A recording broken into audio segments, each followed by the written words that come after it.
এই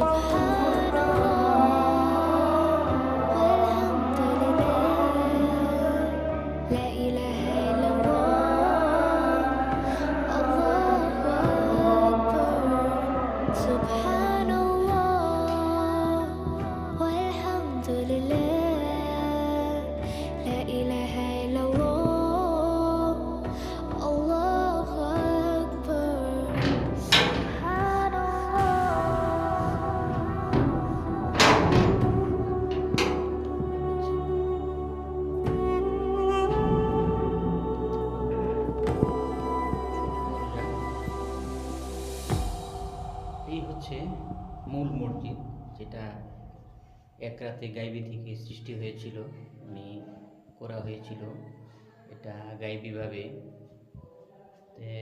জিন পরীরা বা কারা করলো এটা সঠিক ধারণাটা কেউই বলতে পারে না। এই দরজাটা বেশ ছোট।